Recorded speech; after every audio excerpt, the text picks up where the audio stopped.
noite. Esse irmão palestrante de mar já entrou. Seja muito Noite, bem-vindo. Boa noite, Edmar. Maria Félix. Seja bem-vindo. Obrigado, Camila. Meu padrinho, que saudades de você. Saudade de você também.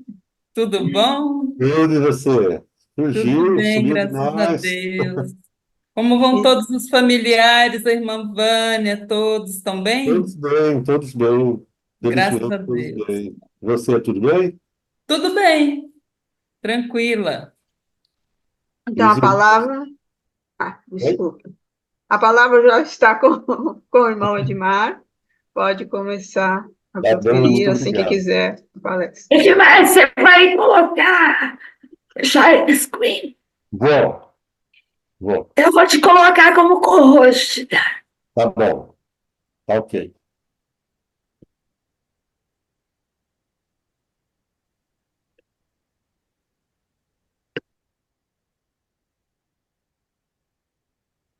Ok?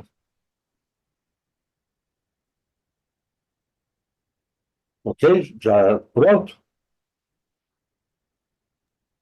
Sim, a palavra está com você. Tá bom, muito obrigado. Bom, primeiro, obrigado pelo convite. Eu já tinha dado cano na irmã Samira uma ou duas vezes, se não me engano, na época mais complicada, eu não consegui atender o gentil convite que ela me fez para fazer palestra aqui, online, né, para a Laura Raja Yoga, mas dessa vez deu certo. E eu fico feliz e agradecido por essa oportunidade. Esse tema, bom, para quem não me conhece, não sei se vocês sabem, eu sou membro da Loja Fênix. Me filiei à Sociedade Teosófica em 1984, 83, 84. Então, já vão aí 40 anos, né? E eu costumo dizer que se a gente está há um tempo desse, né, que não diferencia em nada, a pessoa não é diferente porque está há mais ou menos tempo na Sociedade Teosófica. Nós sabemos que o que vale são as condições internas, né, as características mais intrínsecas da pessoa, muitas vezes que a gente nem percebe essas características tanto, né? Mas se eu e outras pessoas, né, que já foram, que estão no trabalho também, estamos dedicando a nossa vida, talvez seja até o caso da Samira, não sei há quanto tempo a Samira está na Sociedade Teosófica, mas se a gente está se dedicando a um bom número de anos, é porque a gente vê algum sentido nisso, né? A gente acredita que esse trabalho é, pode ser bom para a gente, e melhor ainda quando a gente acredita que ele pode ser bom para o outro. Pode ser bom para o próximo, para ajudar no sofrimento das pessoas, ajudar na evolução das pessoas, né? E que possamos também, é, de preferência, que não seja a principal preocupação, mas que também possamos ser beneficiados, né? Vários autores, vários textos vão dizer que não, a preocupação não deve ser nossa, né? Não deve ser com o nosso ganho, né? Mas deve ser com ajudar a evolução da humanidade como um todo. E eu procuro seguir isso, é claro que a gente é imperfeito no que a gente tenta fazer, né? Mas eu procuro. Esse tema escolhido para hoje, eu acabei sugerindo à irmã Samira, eu preparei esse tema para a escola de verão, para a última escola de verão. Eu não fui à escola de verão, mas fiz online a apresentação, um pouquinho mais curta do que eu vou fazer aqui para vocês, e eu considero esse tema essencial para que a gente sejamos membros da sociedade teosófica, no máximo da plenitude que nós conseguirmos. Tem muitas coisas que, se a gente continua fazendo igual fazíamos antes de começarmos a compreender um pouquinho de teosofia, antes de ser membros da sociedade teosófica, se algumas coisas não mudarem, talvez a gente não mudou nada, né? Talvez a gente não está valendo a pena, talvez. Sempre vale, né? Mas diminui muito a amplitude disso valer a pena ou não valer a pena. Coisas como aplicar em nossa vida, né, ensinamentos, né? Se a gente vê um ensinamento sobre uma virtude qualquer, e aquele ensinamento é bom e é uma virtude que a gente é carente dela, se nós não, eu estou dando um exemplo aqui, se nós não começarmos a utilizar aquele ensinamento e tentar desenvolver em nós essa virtude, foi um ensinamento em vão. foi apenas um ganho intelectual, né? Não foi nada mais do que isso, né? E os ganhos intelectuais que não são aplicados, eles são estéreis, né? Eles não produzem frutos, eles não ajudam nem a nós, nem ao próximo, ou não ajudam a um ou outro. Então, algumas coisas, teosofia é mudança, teosofia é viva, ela traz reais possibilidades de mudança, desde que estejamos abertos. Algumas coisas são importantes para que essa mudança seja real. E a liberdade de pensamento talvez seja um dos principais pontos desses, né, que são necessários para que haja uma mudança real em nós. Eu vou começar a projetar. Deixa eu ver aqui, só um minutinho. Eu acho que eu tenho que projetar primeiro sem ampliar a tela, né, e depois eu amplio, não é isso? Vamos ver se é isso.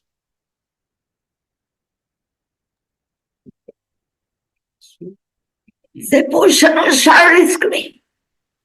Sim, está dando um probleminha aqui.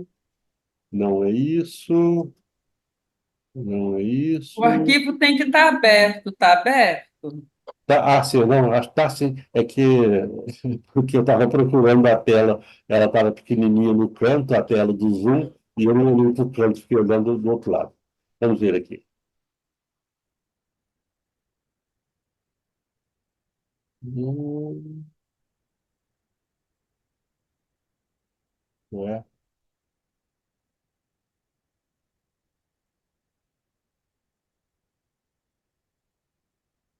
isso. Ok para vocês? Ok, Tá ok. deixa eu tentar tirar isso daqui que está me atrapalhando. Aí. Bom, então, liberdade de pensamento e espiritualidade. Eu pensei em colocar liberdade de pensamento e teosofia, mas achei que espiritualidade ficaria mais abrangente, né? Mas, sei lá, se alguém vê no YouTube essa palestra, né? Talvez teosofia afaste um eventual interessado, né, pelo assunto. Porque as pessoas têm uma ideia de teosofia, é mais uma doutrina, é mais uma religião, são coisas assim, né? E nem sempre as pessoas estão procurando por isso. Então, espiritualidade, que é teosofia, teosofia é espiritualidade também, né? Eu achei que ficaria uma coisa mais ampla, né? Mais abrangente, mais aberta também. Então, liberdade de pensamento e espiritualidade. Por que que não passou? Não está passando minha tela. Aí. Eu gosto sempre, quando eu falar de determinados temas, eu gosto de buscar definições fora da nossa literatura, para a gente comparar, para a gente ver possíveis outras visões, e geralmente na pressa com que eu preparo meus materiais, eu vou na Wikipédia e pego, às vezes a gente encontra coisas bem interessantes lá. Então, aqui uma definição de liberdade de pensamento que eu tirei de lá.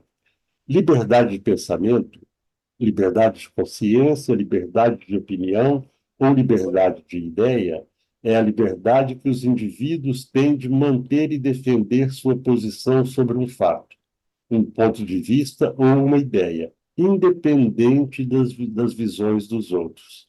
E aqui já ter uma pegadinha, né? Porque a gente tem a liberdade, devemos exercer essa liberdade, né, de defender as nossas ideias, opiniões, posições, mas isso vai ser mais falado à frente, nós não temos o direito de impor a nossa visão aos demais. A sociedade teosófica, ela não é doutrinária. Isso é dito aberta por muitos autores, né?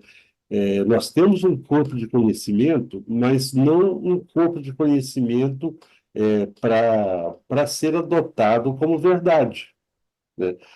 Nós podemos até internamente ter alguma intuição, enquanto nós não pudermos comprovar determinados ensinamentos, determinadas realidades que são citadas em textos. Enquanto a gente não tem a possibilidade de comprovar aquilo pessoalmente, aquilo para a gente é possibilidade, né? Podemos até internamente ter uma intuição, ter algum insight que nos leve a aceitar aquilo como uma verdade, a pensar que é admitir ou pensar, né, que aquilo é uma verdade. Mas isso foi um processo meu. um processo interno meu, e se eu convencer o outro daquilo, eu vou, no mínimo, retardar a possibilidade daquela pessoa buscar por ela própria esse insight, ou mesmo uma certeza, uma vivência, né? Então, quando nós fechamos as ideias, quando fechamos com alguma definição, com alguma, não, é isso aqui, e eu não comprovei, eu paro de ir atrás. Eu paro a busca, né? E a sociedade teosófica é uma sociedade de buscadores. Se eu começar a aceitar que Blavatsky trouxe a verdade última, e ela não recomenda isso, a gente vai ver daqui a pouco algo sobre isso, ela própria não recomenda que o material que ela trouxe seja aceito como verdade enquanto não for comprovado. Então, se eu aceito, eu já começo a criar uma doutrina. Doutrina já nos leva a pensar em instituições paradas, em instituições que não incentivam o crescimento de seus seguidores. E não é isso, não é esse o papel da sociedade teosófica. O papel da sociedade teosófica é muito mais de instigar, né? A doutrina secreta tem ali aquele texto complexo, né? Eu entendo que Madame Blavatsky não quis explicar, não quis ensinar, ela quis instigar a busca, despertar a curiosidade. Então, vamos lá. O 18º artigo da Declaração Universal dos Direitos Humanos diz: toda pessoa tem direito à liberdade de pensamento, de consciência e de religião.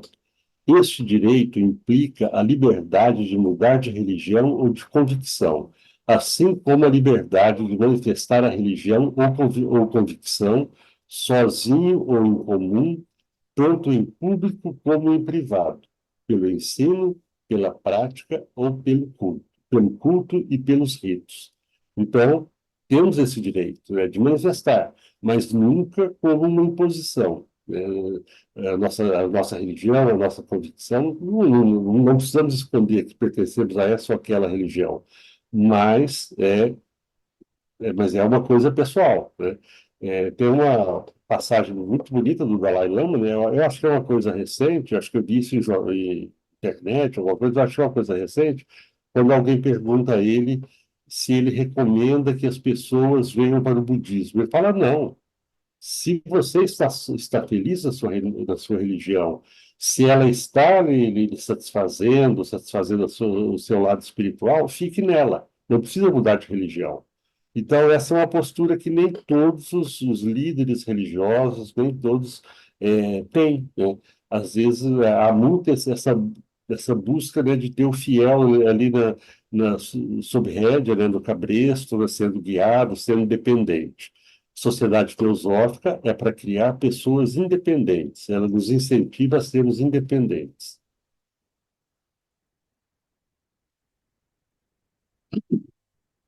A ideia de liberdade de pensamento é fundamental em sociedades democráticas e está intrinsecamente ligada aos princípios de autonomia individual, pluralidade de ideias e expressão livre.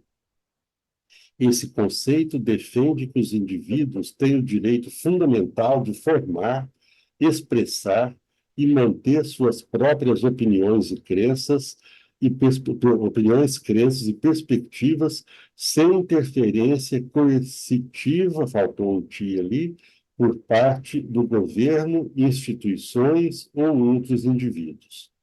A liberdade de pensamento pressupõe que cada pessoa é capaz de decidir e desenvolver suas próprias convicções sem coerção externa.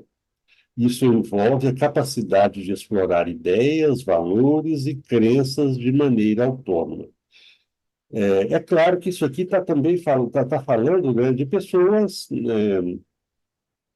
em condições de serem assim, de gerir a sua vida, mesmo que errem, mas que têm condições de raciocínio, né? Claro que a gente vai encontrar pessoas que muitas vezes não têm essas condições, né? Por questões mentais, por questões de algum tipo de dependência, né? As pessoas, esse processo é um processo, né, de inúmeras faces, né? Inúmeras apresentações, né? A gente vai ver pessoas em todos os níveis, né? Mas a princípio, né, a liberdade de pensamento pressupõe que cada pessoa é capaz de decidir e desenvolver suas próprias convicções sem coerção externa. E nós viemos à sociedade teosófica exercendo isso. Nós escolhemos a sociedade teosófica, acredito eu, né? Talvez um ou outro não, sei lá, por questão familiar, sei lá o quê, né? Mas nós escolhemos, exercendo a liberdade de pensamento, escolhemos ser membros dessa instituição, e essa instituição não deve querer que, desde que chegamos aqui, que a gente passe para exercer essa liberdade. E essa instituição definitivamente não quer. Ela não quer isso. Daqui a pouco a gente vai, acho que até agora, que vem isso aqui, né, isso vai ser dito claramente. Isso aqui está ali na última capa da revista Teosofia, em todas elas sai. Se alguém nunca leu, tá ali, né? Eu tirei de lá, copiei de lá, né? Essa resolução resolução aprovada pelo Conselho Geral da Sociedade Teosófica em 23 de dezembro de 1924 e modificada em 25 de dezembro de 1996. Então vamos ler, um pouquinho longa, mas vamos lá. Como a sociedade teosófica espalhou-se amplamente pelo mundo civilizado e como membros de todas as religiões tornaram-se filiados dela sem renunciar aos seus dogmas, olha a liberdade. Não precisamos renunciar aos dogmas da nossa religião. Não precisamos parar de acreditar, de aceitar a existência de uma Santíssima Trindade, né? Nós não somos, a sociedade teosófica não exige isso de ninguém. Só não devemos impor, não esperar que os outros creiam naquilo que nós acreditamos, né?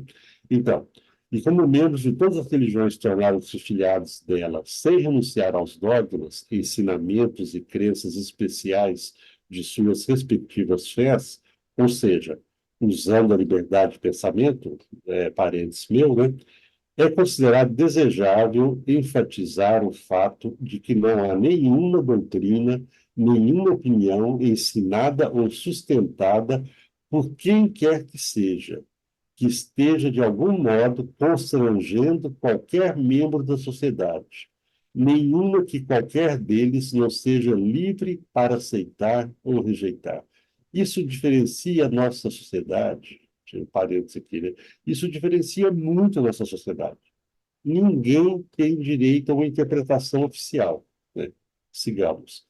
A aprovação de seus três objetivos é a única condição para a filiação.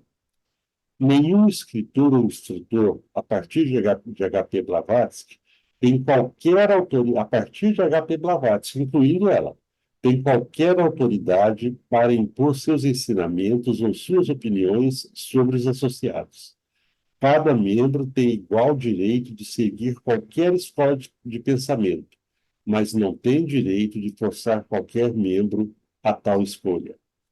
Nenhum candidato a qualquer cargo, nenhum votante pode ser tornado inelegível para concorrer ou votar por causa de suas opiniões ou por sua filiação a qualquer escola de pensamento.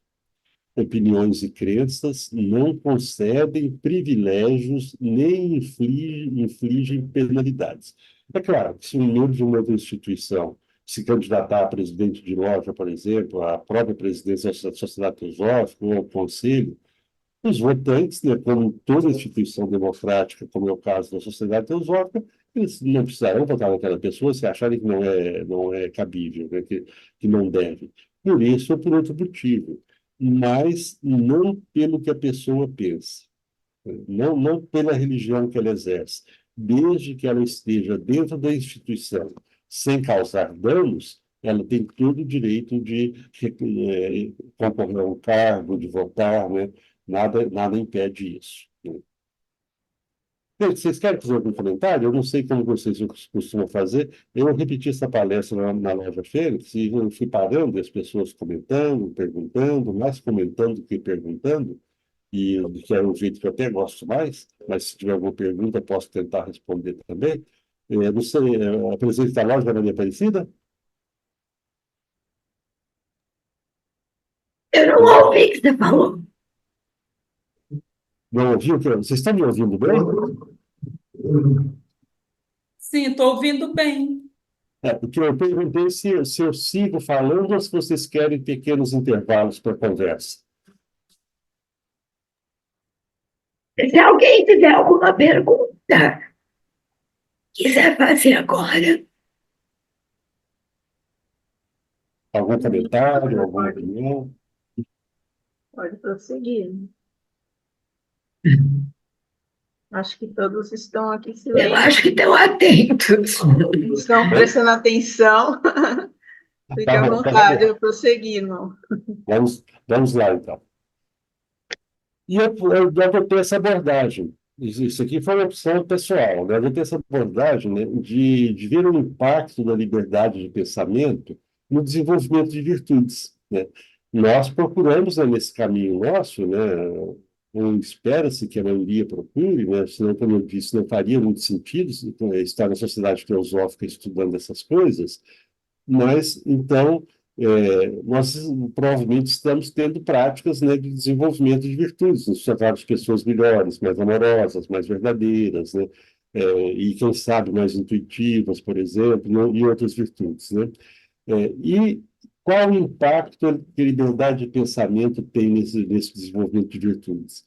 Então, como eu disse aqui de uma maneira pessoal, eu escolhi algumas virtudes, né, mais para suscitar, né, mais para uma tentativa de inspirar vocês a pensarem sobre esse tema.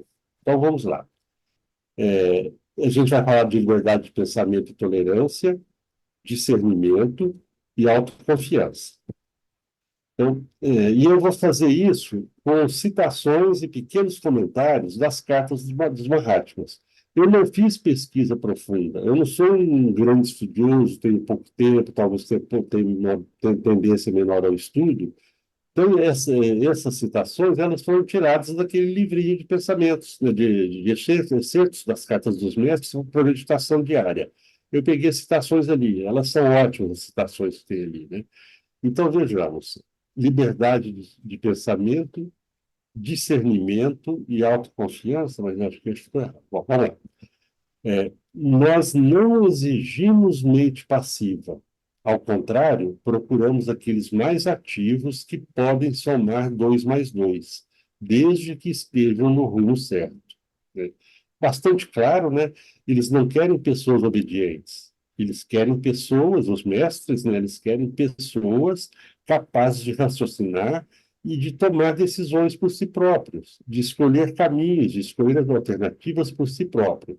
Se aqui fala desde que estejam no rumo certo, mas a gente aqui, talvez a gente não consiga estar nesse nível que eu estou, pelo menos, né? Talvez a gente não consiga ainda manter esse rumo certo sempre, né? É um processo, não é de uma hora para outra. Mas o próprio querer o rumo certo, de alguma forma, já é o rumo certo, né? O resto é ajustar os detalhes, né? Aqui uma citação do mestre Moria, muito profunda: uma constante dependência de uma deidade encarada como única fonte de poder faz com que o homem perca toda a autoconfiança e os estímulos à atividade e iniciativa. Olhem como é isso aqui. Como isso impacta na formação religiosa, espiritual da maioria de nós, onde nós somos, muitas vezes, orientados, né, a aceitar que existe uma deidade, que essa deidade é a única fonte de poder e, principalmente, que ela vai se despreocupar do universo, do planeta, para se preocupar com a minha unha encravada, né? Então, é uma dependência que é prejudicial. Continuando.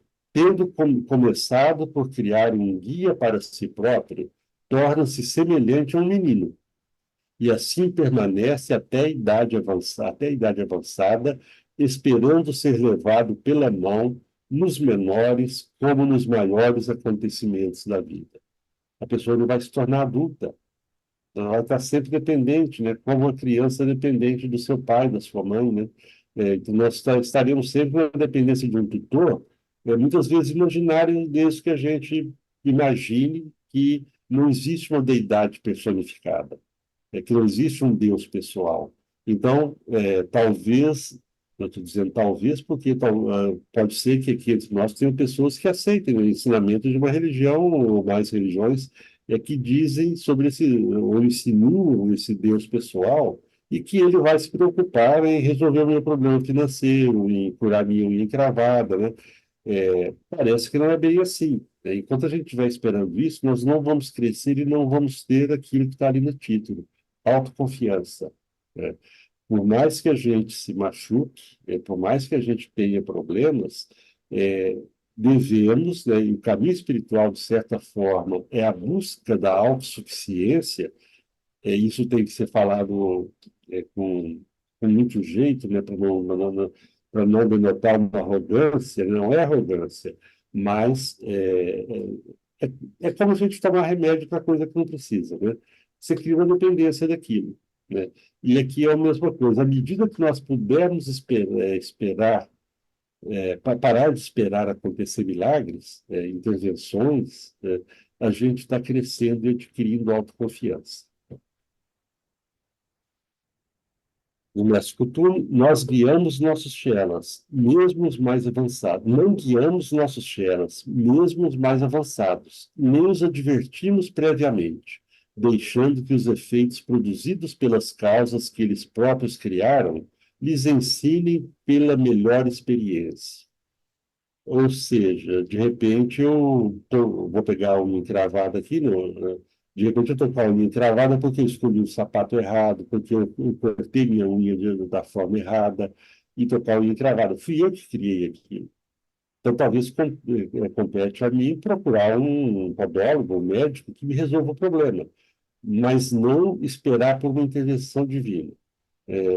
Porque os efeitos produzidos por nós vão trazer as causas que nós precisamos para superar aquilo, para aprender a não produzir mais aquele efeito, né? Então, os mestres não guiam os discípulos, mesmo os mais avançados, nem advertem previamente. Tem uma passagem, uma outra citação, um outro pensamento aqui desse livro, né? Uma outra passagem de uma carta, em que um dos mestres, não me lembro qual, é uma passagem muito conhecida, ele diz que ele deixa ele entrega, acho que em algumas determinadas condições, já na época de provações, ele entrega o destino do discípulo aos dúgtas, né? Aos magos da mão esquerda, lá do Tibete, para que eles, entre aspas, infernizem a vida daquela pessoa, para que a pessoa aprenda a superar aquilo, né? Então, mas mesmo nesses casos, pelo que está dizendo o texto aqui, os mestres não vão guiar nem advertir, para que a pessoa aprenda a se guiar, para que ela tenha aumente a sua autoconfiança, para que ela seja cada vez mais autossuficiente, não dependa de, de estímulos externos, né, de apoio externo, a palavra era apoio que eu queria procurar. Trabalhei durante mais de um quarto de século, noite e dia, para manter meu lugar nas fileiras desse invisível, mas sempre ativo exército que trabalha e se prepara para uma tarefa que não acarreta recompensa, mas dá a consciência de que estamos cumprindo nosso dever para com a humanidade.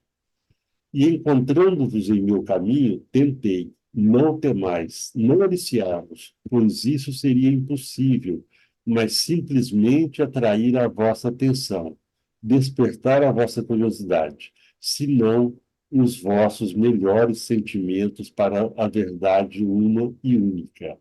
Então, veja que coisa interessante, né? O mestre disse que trabalhou para chegar naquele lugar, trabalhou muito tempo para chegar, para manter o lugar dele ali nas fileiras, né, da fraternidade, da grande fraternidade branca, entendo eu aqui, né? E que chegando nessa condição, e ele chegou pelo esforço dele, pelo seu desenvolvimento da forma correta, por desenvolver autossuficiência, por desenvolver CIDs, desenvolver discernimento, tudo da forma correta. Então, depois que ele passa por tudo isso, não faria sentido ele tentar aliciar alguém, né? E, agora ele diz, pois isso seria impossível. Eu não sei se o impossível é o aliciamento verdadeiro ou se o impossível é ele fazer aquilo porque é contra a lei. Aliciar é contra a lei. Mas simplesmente atrair a vossa atenção, despertar a vossa curiosidade, senão os vossos melhores sentimentos para a verdade uma e única. A curiosidade pode parecer algo superficial, mas muitas vezes ela nos leva a investigar, a pesquisar, né? Prestar atenção em algo novo, isso pode nos levar a começar um caminho espiritual. Agora, a questão de aliciar, né?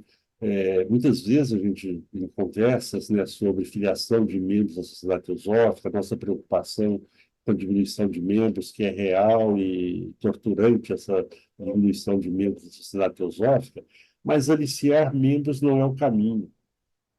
Esse não é o papel, forçar, né, alguém, né, a entrar para a sociedade teosófica, porque isso deve vir de dentro. Claro que um toquezinho ou outro, né, mas a decisão de se filiar é algo muito sagrado, é algo muito sério. Suponhamos que eu convença um pai de família a entrar na sociedade teosófica e a parar de comer carne. E o resto da família continua comendo carne. Se ele brigar com a esposa e o casamento acabar, eu tive uma participação crucial nesse processo. E, às vezes, ele não era nem muito convencido daquilo. Às vezes, foi uma forçação de barra. Então, aliciar as pessoas não é o papel do teosofista, não é a missão da sociedade teosófica. A missão da sociedade teosófica é combater a superstição, é combater a credulidade, a fé cega. Esse é o nosso papel, é despertar as pessoas, né, para a possibilidade de uma verdade mais abrangente, mais profunda, e de que nós temos na nossa mão o nosso próprio desenvolvimento.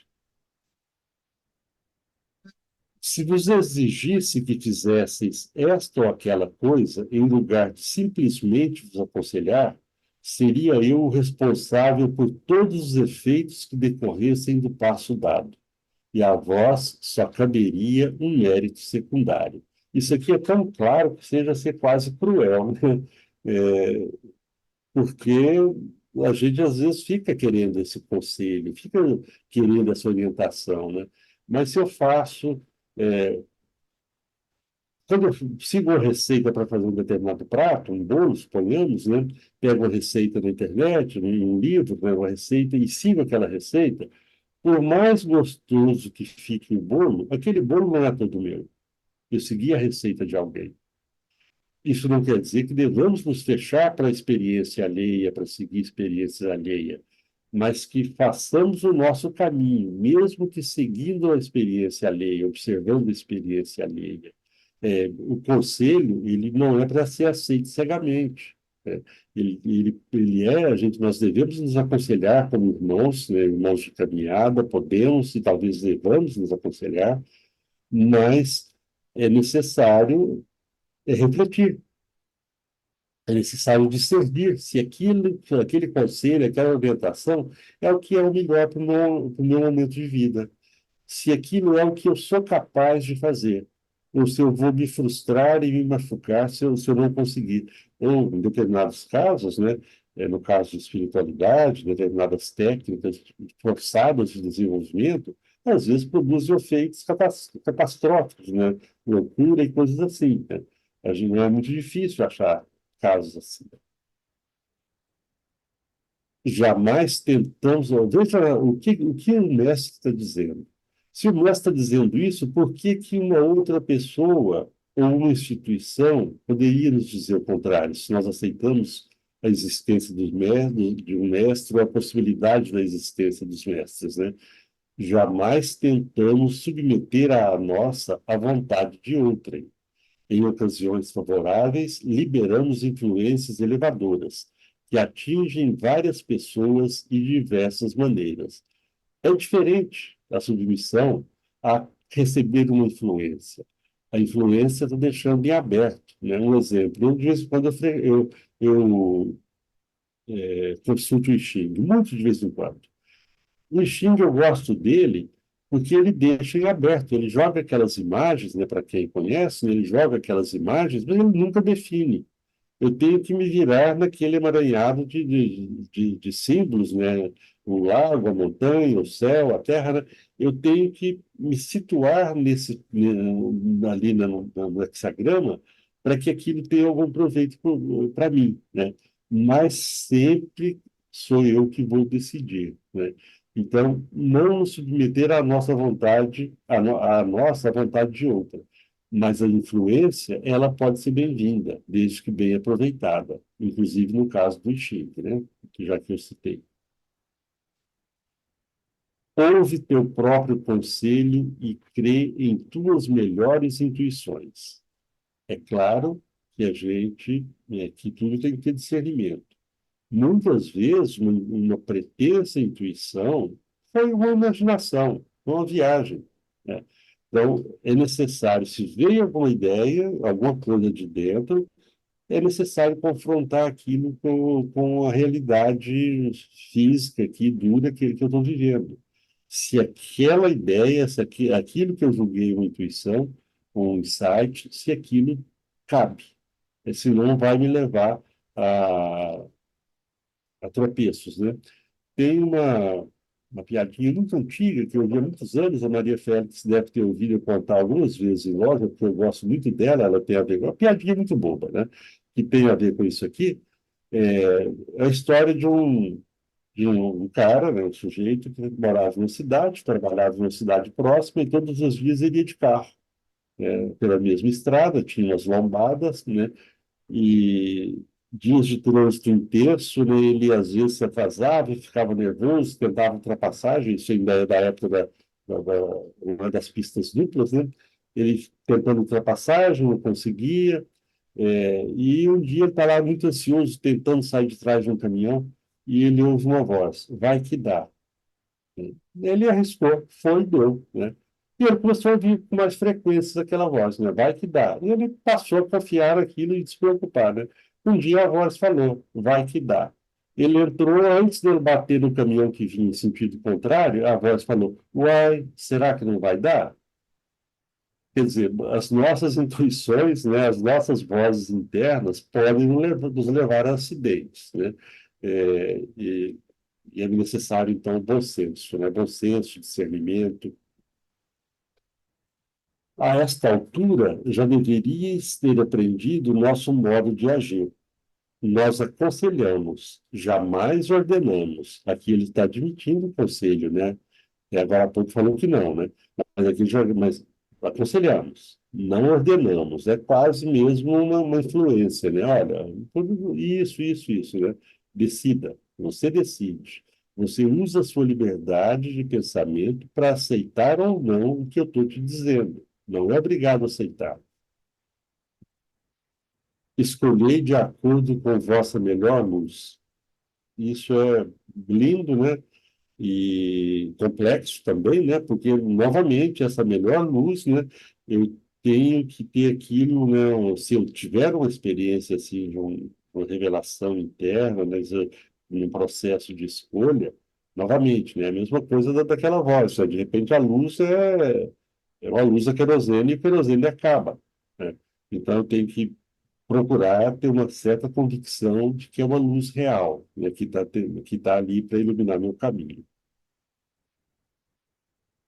Ouve teu próprio conselho e crê em tuas melhores intuições, né, o mesmo raciocínio, né?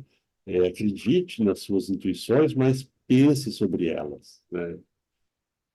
Vê se ela é a melhor intuição.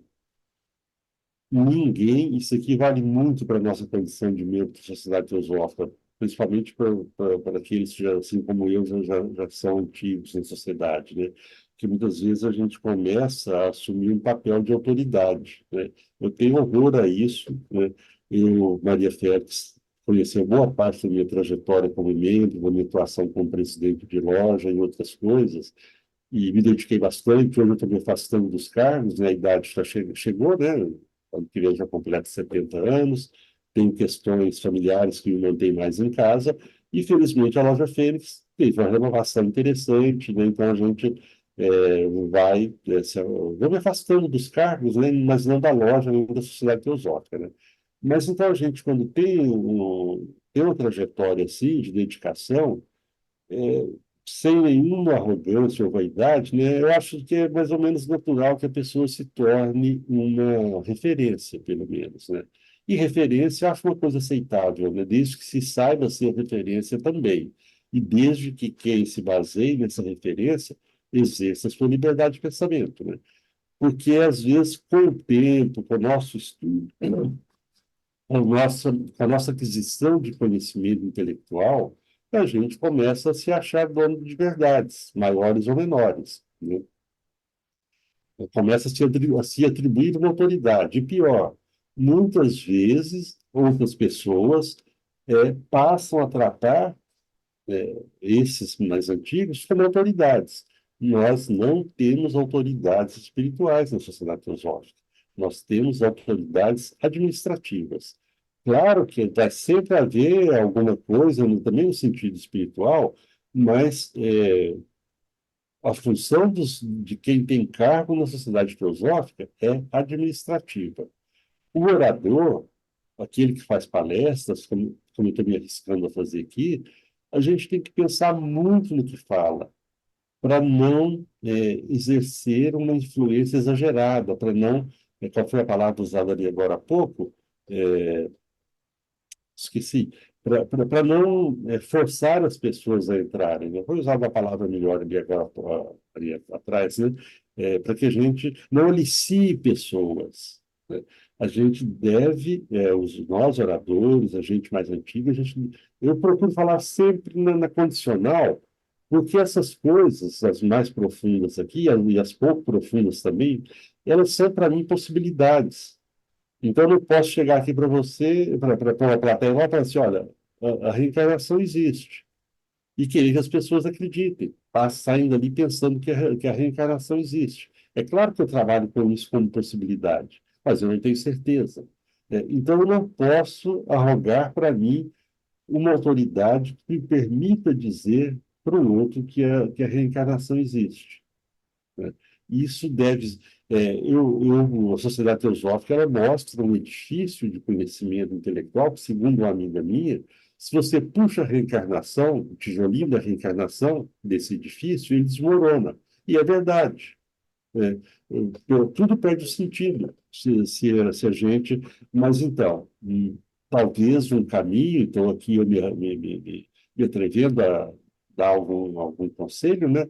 Mas talvez um caminho seja construir esse edifício e avaliar esse edifício, né? E ver o que desse edifício teórico, o que me aprisiona, ou pode me aprisionar, o que pode me libertar, e fazer o melhor uso disso. Nesse edifício, a maioria dos tijolos dele, se tirar o tijolo do karma, cai.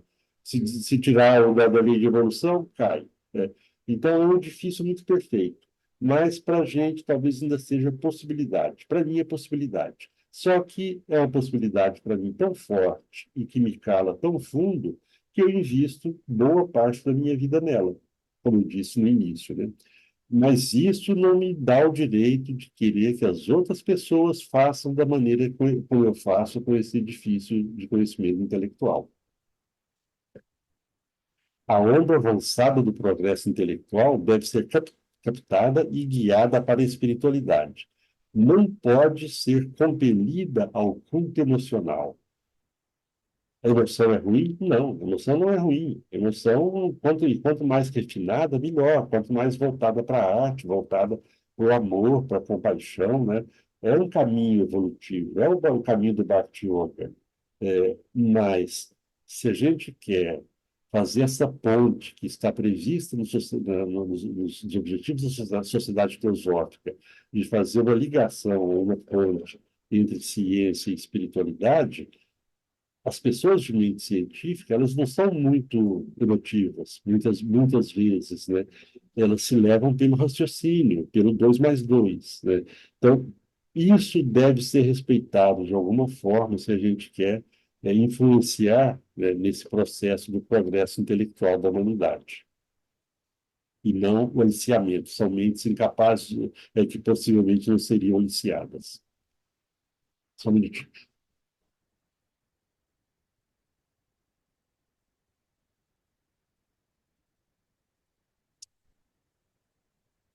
a doutrina que promulgamos, por ser a única verdadeira, da Carta do Mahashohan, a Carta Única do Mahashohan. A doutrina que promulgamos, por ser a única verdadeira, deve, apoiada em provas que nos estamos preparando para dar, tornar-se, por fim, triunfante como qualquer outra verdade. Então, isso aqui, quando a gente lê, isso aqui choca, né? Num contexto igual esse dessa conversa, em que a gente está falando de liberdade de pensamento, né? Quando, para falar de algo que vai ser triunfante, que é a única doutrina verdadeira, se a gente não dá uma olhadinha direito no texto, isso choca, né? Mas ela deve, apoiada em provas que nos estamos preparando para dar, tornar-se, com provas, né? Então, isso vem ao encontro do que eu estava dizendo, né? Eu posso aceitar e estou falando por mim, né? Eu posso aceitar um arcabouço de conhecimentos, né? E trabalhar com ele da melhor maneira que eu achar, né? Mas essa verdade ela vai tornar-se triunfante de verdade quando ela for comprovada. Seguinte, entretanto, é absolutamente necessário inculcá-la gradualmente, reforçando suas teorias, fatos irrefutáveis para aqueles que sabem, com inferências diretas, deduzidas e corroboradas pelas provas fornecidas pela moderna ciência exata. Então, de certa forma, eu venho falando sobre isso, né? Você ter uma comprovação, né? A própria comprovação da ciência exata, talvez ainda não seja em determinadas coisas, talvez ainda não seja uma experiência mesmo, né? Não uma experiência real. Mas esse processo sempre precisa acontecer, né? De alguma forma, termos aquela experiência, né? Se me disserem que se a ciência baseada em cálculos, em imagens, e não sei o que mais, falar, tem água em Marte. De repente não tem. De repente não tem, né? Então, mas a ciência é uma grande aliada do ocultismo, é uma grande aliada da espiritualidade, porque aos poucos ela vai tornando claro, determinadas coisas que já são faladas há tempos, né? Exemplo, o Big Bang, a teoria do Big Bang, que eu acabo ficando sem saber se ela está totalmente comprovada ou não. Nada mais é do que Manvantara e Pralaya, né? É um universo que expande, um universo que contrai. Então, isso é falado há milênios, né? E a ciência traz aí, baseado em fórmulas, observações, várias coisas. Ótimo, não estou criticando a ciência por isso, né? Mas isso é um possível exemplo de uma comprovação de ensinamentos superiores, né, pela ciência mundana. E esse jogo aí, ele deve existir, e a gente, no meio aí, tentando, né, achar o nosso caminho, achar aquilo que para a gente é verdadeiro, que a gente consegue experimentar, que a gente acha que vale a pena arriscar um pouco por aquilo. Bom, chega de citações, pelo menos por enquanto. Todas as pessoas estão aptas a exercer a liberdade de pensamento? Aí eu lembrei Eu queria falar sobre isso, né? E eu não lembrava de uma. O que eu me lembrei, assim, que melhor me pareceu foi a ideia das castas da Índia, né? Que se hoje esse ensinamento está muito deteriorado, quando as castas passam a ser o pertencer a uma casta passa a ser uma condição hereditária, e isso é combatido na própria Índia. O Buda já trabalhou, não trabalhou a favor, já trabalhou mesmo contra isso, né? Vai também, Marcos? Vamos? Oi? Alguém falou comigo? Tem o microfone? Não, não. Acho que tem um microfone ligado. Ah, tá. Hoje a gente vai. Ok. Então, aqui para a questão dessa liberdade de pensamento, eu trouxe aqui algumas coisas sobre as castas e vamos tentar pegar o melhor disso, né? Eu costumo brincar que uma coisa ruim, né, da gente aceitar as ideias das castas é que, se eu puder escolher, eu vou querer ser, no mínimo, eu vou pegar as ideias de Platão, que é a mesma coisa, que eu esqueço os nomes das castas, né? Mas se eu aceitar os 4 tipos de alma, né? Ferro, eu esqueço, ferro, bronze, prata e ouro, né? Se não me engano é isso, né? Eu não, se eu puder escolher, eu vou querer ser ouro ou prata, no mínimo prata, né? Então, esse é um problema. Mas a essência desses ensinamentos talvez possa nos trazer coisas interessantes. Então, por exemplo, a casta mais inferior, né, Shudras, estabelece uma ampla ampla classe composta por camponeses, operários e artesãos. E acho que a própria senhora Annie Besant, no livro dela sobre castas, sobre Dharma, ela diz que são pessoas que ainda não têm uma capacidade de discernimento, de decisão muito apurada e que ainda precisam ser conduzidas. Então, aqui eles colocam esses exemplos, né? É muito fácil a gente ser preconceituoso com isso aqui, né? Não é todo artesão que precisa ser conduzido, nem todo operário, nem todo camponês. Mas isso se refere a um tipo de mente com menores possibilidades, né? Sem preconceitos, né? Em relação a isso. São pessoas que ainda precisam de um apoio externo para caminharem. Digamos, pessoas que muitas vezes vão decidir por elas. Os Vaixas, né, têm como função primordial realizar as atividades comerciais e agricultura. Seriam aquelas pessoas que já começam a ter condições de decidir coisas, já são capazes de ter o seu pequeno negócio, de ter a sua pequena lavoura, sem que alguém as guie, né? Então, digamos que aqui já o primeiro, os Shudras são almas muito jovens, aqui almas que já caminharam um pouco mais na sua evolução. Depois vem os kshatriyas, nunca sei como se fala isso, né? Exercem funções de natureza política e militar. Estão diretamente subordinados pelas diretrizes repassadas pelos brahmanas. Isso aqui não está dizendo que político e militar é superior a ninguém. Isso aqui está definindo um tipo de alma que já começa a pensar para fora de si, da sua família, que já começa a pensar no país, e muitas vezes já pensar no mundo, né? Mas pensar no país, pensar num grupo maior, né? Proteger a sua família, proteger o seu país, lutar por ele, né? Então, já são pessoas que já evoluíram um pouquinho mais, né? Que já estão mais em condição de decidir por si próprias, né? Por seguir o seu pensamento. Claro, a gente poderia questionar isso em relação ao militar, né? Mas tudo é maleável, né? Tudo tem que ser, nada que define exatamente, delimita exatamente, é tudo muito fluido. E os brahmanas, né, são sacerdotes, professores e filósofos. Segundo consta, somente uma pessoa desta classe tem autoridade para organizar os cultos religiosos e repassar os ensinamentos sagrados para o restante da população. Então, aqui já se está falando não dos sacerdotes do hinduísmo, né? Ou não de todos, né? Porque muitos não vão ser verdadeiros brahmanas, né? Talvez, de repente, um brahmana verdadeiro seja um mestre de sabedoria apenas, não sei, estou aqui especulando.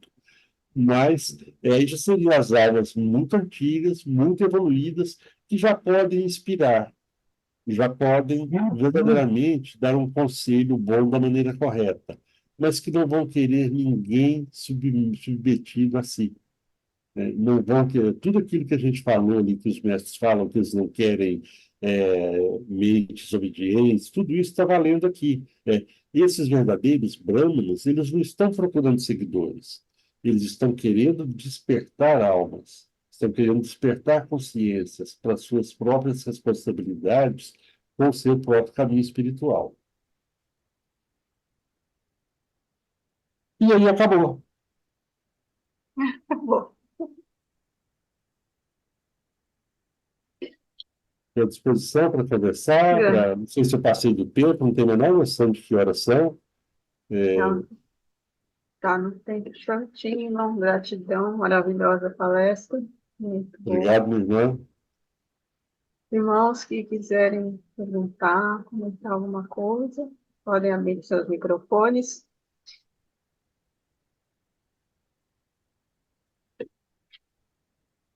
Aceito crítica, aceito comentário, aceito sugestão, gosto muito de troca de ideias.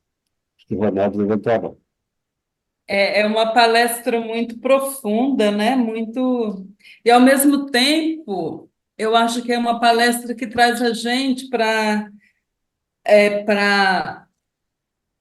nos observar em nossas atitudes diárias, principalmente com referência a estudo, ao autoestudo, né? Porque a sociedade teosófica dá esse privilégio para a gente de ter acesso a tanto a bibliografia como uma experiência dessa com o irmão Edmar, que está há 40 anos, por mais que não seja uma autoridade, né, já tem a experiência da convivência com essa bibliografia, principalmente, né, que não deixa de ser uma bibliografia muito refinada, requintada mesmo, assim, nesse quesito espiritualidade, né? Então, eu acho assim, é um precioso privilégio a gente ter essa oportunidade. E é só que a gente precisa fazer a nossa parte. Como? Aproveitando ela. O que que é? A bibliografia nos orienta, olha, meditar, prestar atenção no que faz, no que pensa, né? E aí a gente tem a obrigação de cuidar disso, né? Não deixa de ser um autocuidado. E a gente passa a ser mais útil, sim, na vida, e a gente permanece na sociedade teosófica por isso, né? Assim, eu não estou há tanto tempo assim, mas eu conheço, eu felizmente tive o privilégio de ser da Loja Fênix, né, Padrinho? Fui de lá. Sim, E assim, com e eu essa observei alegria. algumas vezes pessoas entrando. Eu não vou dizer que é com objetivos egóicos, mas assim, por curiosidade, num desenvolvimento de poderes, e que não ficam, perde a graça. Fica um pouco bem animado, chega, tá super bacana, legal, animado, animada, e daqui a pouco não tá mais, porque perde o sentido. Parece assim que aí tem um bilhetinho desse daí que o padrinho leu, que fala disso, que eles inspiram a gente, né? Mas só que para eles nos inspirarem, a gente tem que fazer a tarefinha todo dia. E olha que ela é rigorosa, essa tarefa. Parece Não, e é simplesinha de tudo, mas é rigorosa.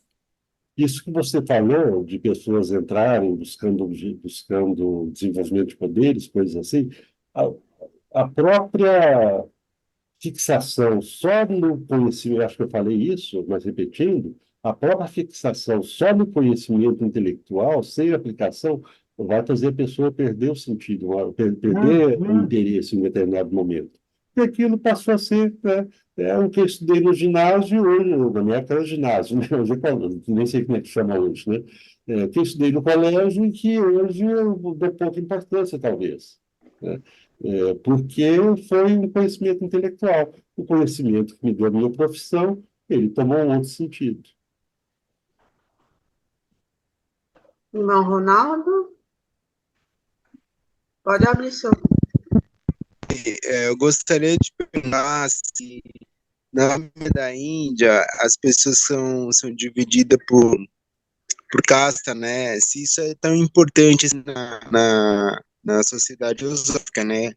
Como assim, a gente sabe que de lá isso é importante nas famílias, né? Separação por castas. Eu gostaria de saber se isso é importante na sociedade filosófica. Eu diria que é importante o, o conteúdo interno desse ensinamento a respeito das castas. Claro que não faria o menor sentido nós termos castas baseadas nas nossas castas, ou no conhecimento que eu possa ter adquirido em 40 anos de sociedade teosófica. Porque o que eu acho que deteriorou, ou não eu, né, mas o Ronaldo saiu? É isso que eu estou procurando aqui, acho que saiu Deixa eu sem ver. querer. Ele entrou novamente. Entrou de novo. Sim. Então, Ronaldo, você saiu por uns instantes, caiu, né? É, como eu estava dizendo, não sei o que você ouviu, o que poderia ou deve ter importância, talvez, não posso afirmar que eu tenho que pensar um pouco mais sobre isso, na sociedade filosófica, poderia, de certa forma, mas nem deve ser tão importante, não. É a condição interna. Porque as castas, o ensinamento original por trás das castas, das castas, e essa condição interna, essa condição de alma, né? Então, algumas pessoas, por sua condição interna, elas vão precisar de uma ajuda maior para tocar a vida. Outras vão precisar de uma ajuda menor, até chegar naquele que não precisa de ajuda nenhuma. Então, na sociedade teosófica, a gente não deve acho que é opinião pessoal, acho que a gente não deve dar valor a isso, porque senão nós começamos a criar deuses, começamos a criar autoridades. E os textos são claros dizendo, vocês viram lá na Resolução da Liberdade de Pensamento, que eu projetei no início, o texto é claro dizendo que não há nenhum autor que prepondere, que tem o direito de preponderar sobre os demais, né, sobre as pessoas. Então, talvez, né, a gente pode observar aquela pessoa é diferente, aquela pessoa é assim e tal, mas isso eu creio que tem pouco interesse. E isso, como uma coisa externa, uma condição externa, uma hereditariedade, né, que é o meu caso da Índia, menos sentido tem ainda. Eu esqueci de falar três outras coisas, três paralelos, né, com as castas, né? Platão fala, né, na alma de ferro, alma de bronze, de prata e de ouro. É basicamente a mesma coisa, né? São quatro estágios, né, da condição interna das pessoas, né? Umas mais rudes, né, precisando mais de ajuda, outras já um pouquinho mais refinadas, e isso no bom sentido, que eu estou dizendo de rude e refinado, né? Já podendo, já sabendo tomar algumas decisões, até chegar naquele que se libertou. Mas o que eu gosto, eu ouvi do irmão Fernando Gravassi, que nos deixou há pouco tempo, em uma palestra dele, não esqueci, o ensinamento, digamos assim, paralelo aí, que é a mesma coisa, do que esse ensinamento das castas e das aulas de Platão, eu acho que é Ramana. Se alguém conhecer, se eu souber quem é, mas acho que é Ramana, mas se alguém souber com certeza, pode dizer, por favor, e que fala, compara os homens a peixes no mar, né? Então ele diz que existem peixes que estão dentro de uma rede e não sabem, e não se preocupam, estão ali, estão vivendo ali, né?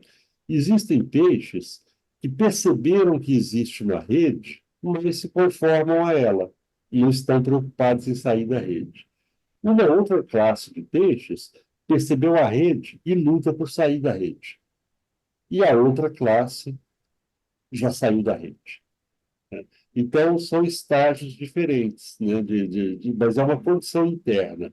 Então, mas eu tenho a impressão que isso formalmente na sociedade teosófica, Ronaldo, eu acho que não tem muita valia, não. Apenas devemos nos respeitar, né? Se tem alguém que é um peixe na rede, a gente respeitar aquele, se é um peixe fora da rede, respeitar aquele, e nos preocuparmos de fato com o nosso caminho e com a nossa possibilidade de ajudar os outros. Perfeito.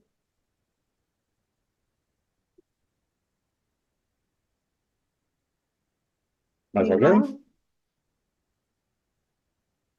o irmão mais gostaria de perguntar? Irmão Heitor? Heitor está Bom, aí? Alexandre tá, está. Heitor tá aí. Oi, Heitor, tudo bem? Quantos anos?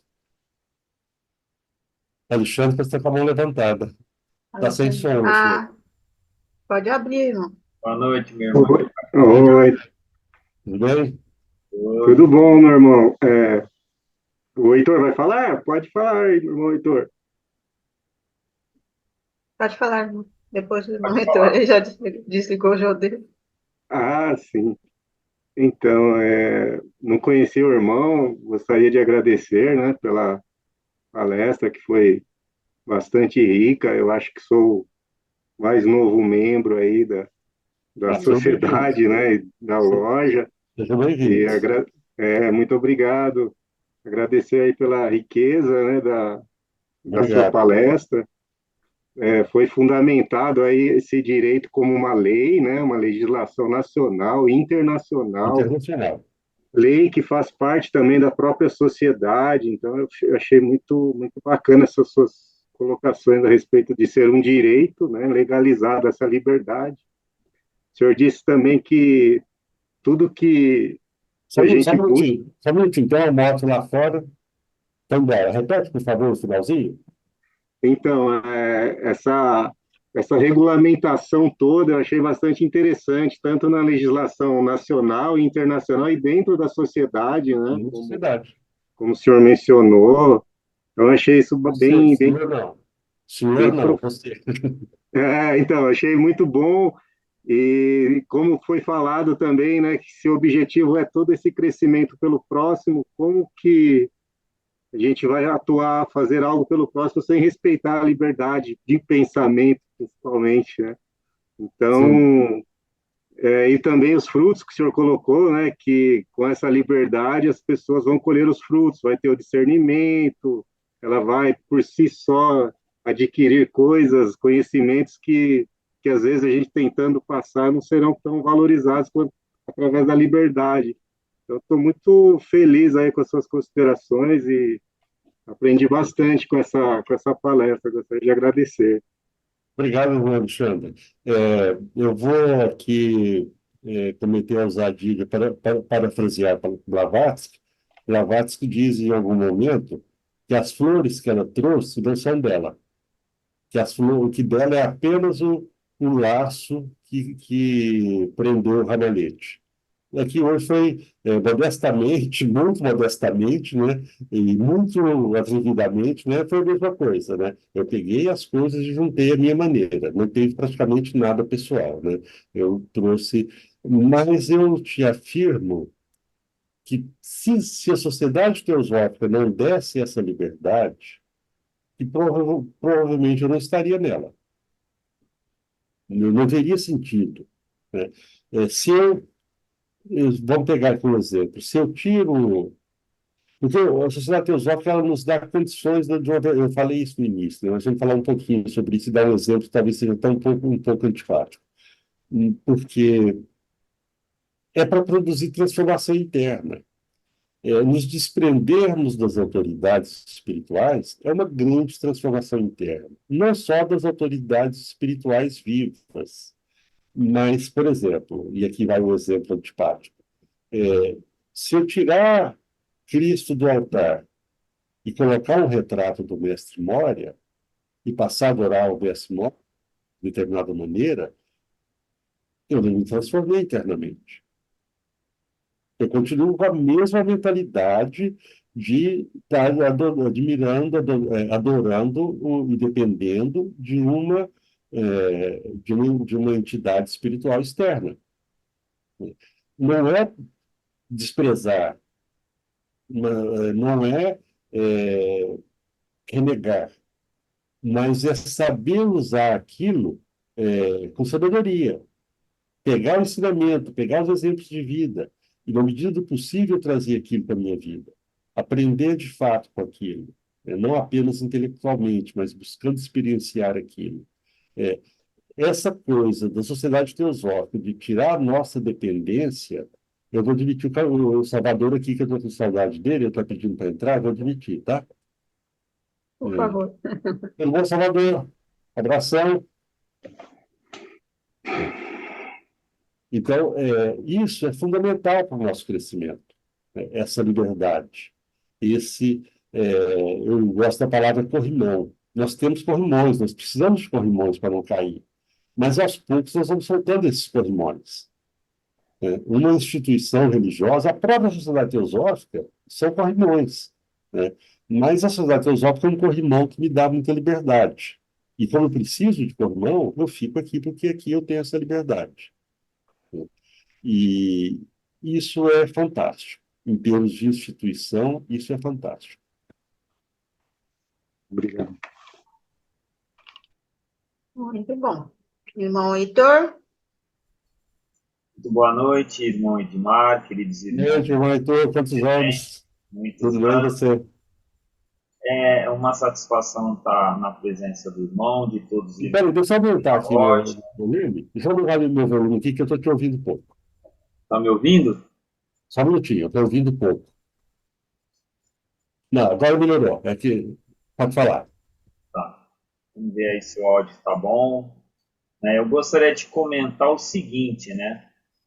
Que como o segundo aspecto da própria sociedade teosófica é o estudo comparado de ciência, filosofia e religião, mesmo que uma pessoa se adere a uma determinada religião, né, ou então uma determinada filosofia, né, você percebe que o estudo comparado ela te dá uma maior abrangência, um campo muito mais amplo de entendimento, em que você consegue mergulhar mais na essência dos ensinamentos. Você não fica preso simplesmente num dogma porque falaram e você tem que abaixar a cabeça porque disseram. Não. Você começa a perceber o elo que se corresponde em determinados ensinamentos, doutrinas, dogmas que estão presentes em diversas culturas, em diversas religiões, filosofias, e você consegue mergulhar um pouco mais fundo, mergulhando e compreendendo essa própria essência. Isso é a beleza da própria teosofia, quando você começa a sentir essa vontade de conhecer e comparar. Não que isso signifique que você tenha que negar a sua fé, os seus dogmas, a teosofia, os ensinos dentro do campo da própria sociedade teosófica, ela não vai te estimular a você abandonar a sua religião. Pelo contrário, ela torna a sua fé muito mais firme e fundamentada com estudo comparado, com análise muito bem interessante de muitos irmãos clarividentes, que também não é a verdade absoluta, né? Mas que traz um estudo para que nós possamos refletir e analisar esses ensinamentos.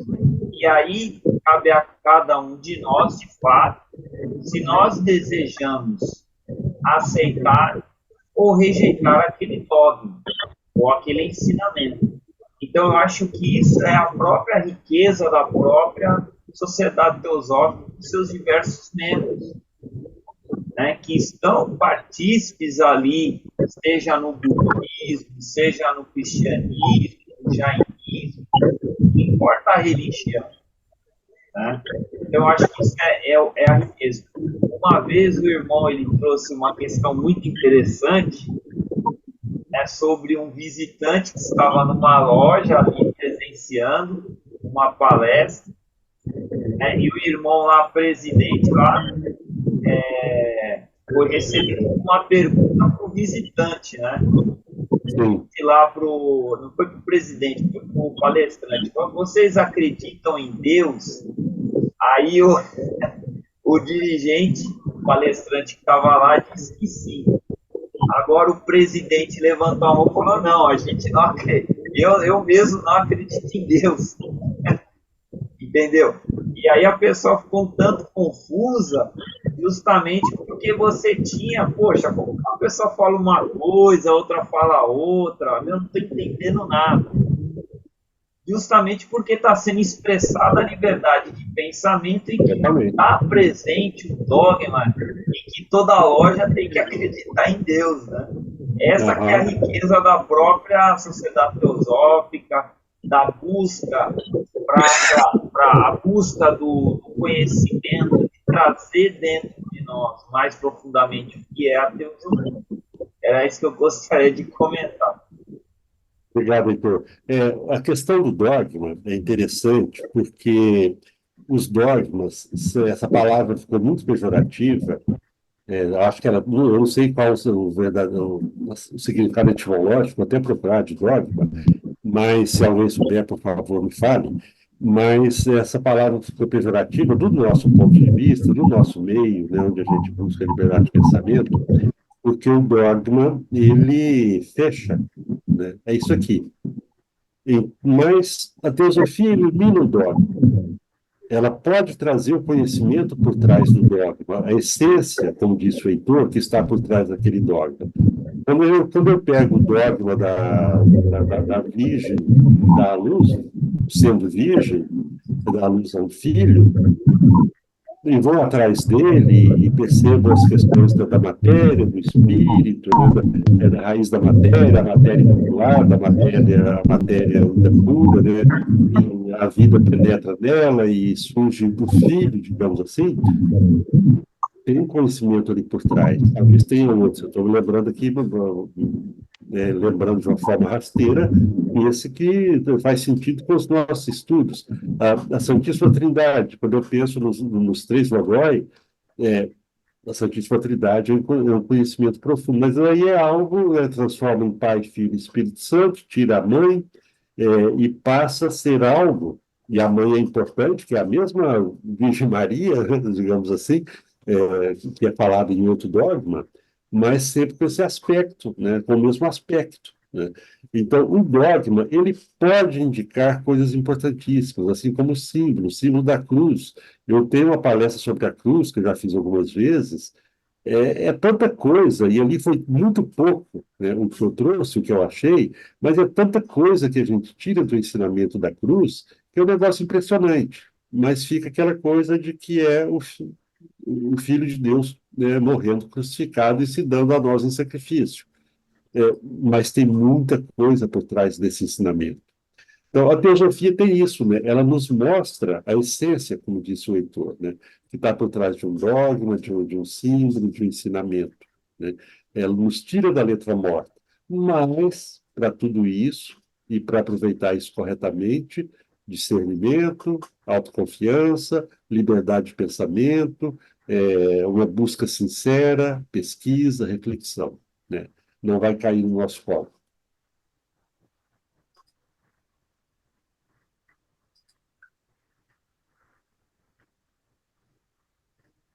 Maria Aparecida, se você estiver falando, você está com o microfone fechado.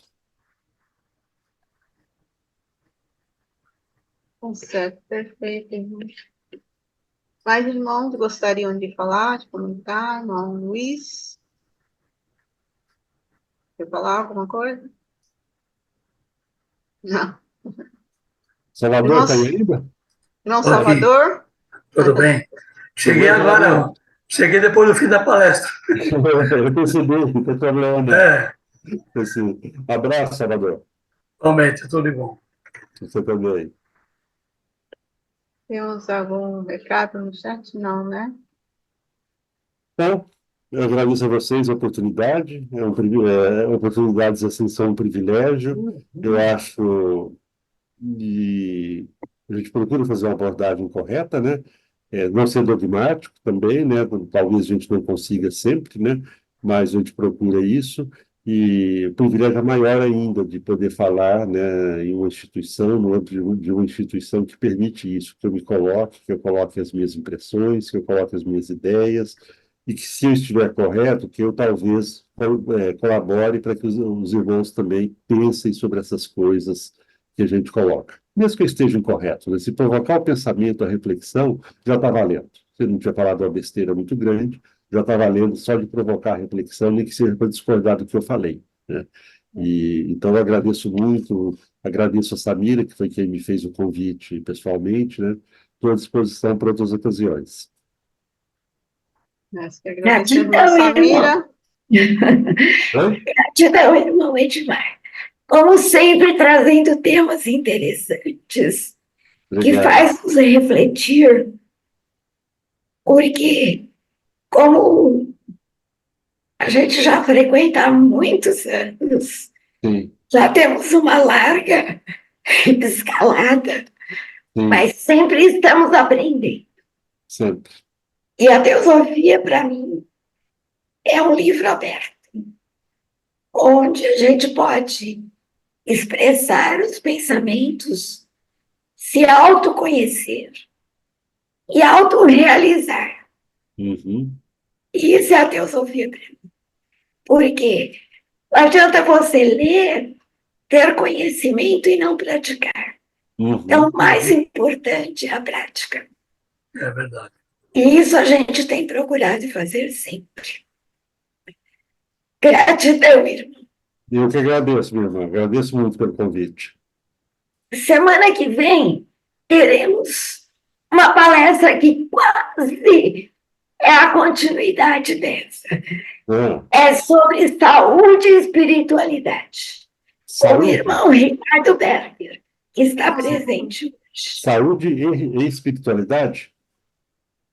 Saúde e espiritualidade. Tá. O link é esse mesmo que você me mandou?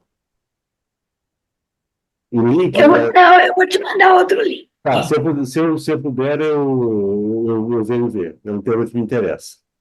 Esse, Tá? ele está presente hoje. Ele saiu. Acho que ele saiu. Então, muito obrigado, meus irmãos. Muito obrigado. Agradeço muito. Nós que agradecemos. Se alguém quiser fazer algum contato comigo, a Samira tem meu contato, tá? Se alguém quiser fazer algum contato pessoal comigo, estou à disposição. Gratidão, irmão. Gratidão. Obrigado a você. Nós vamos fazer encerramento, então, com o mantra da unidade? Nossa. Sim. Ó vida oculta que vibras em cada ato. Ó luz oculta que brilha em cada criatura. Ó amor oculto que tudo abranges na unidade. Saiba todo aquele que se sente uno contigo, que ele é, por isso mesmo, uno com todos os outros. Paz. Paz. Paz. Que todos tenham paz, que todos sejam felizes, que todos tenham paz e que todos sejam muito, muito felizes. Om Shanti, Shanti, Shanti. Excelente semana. Gratidão a todos. Boa semana, Excelente pessoal. noite. Boa noite para todos. Boa noite Boa a todos. noite. Boa Muito noite, obrigado, pessoal. obrigada. Até a próxima. Boa noite para todos. Boa noite. Tchau, pessoal. Boa noite. Boa noite a todos.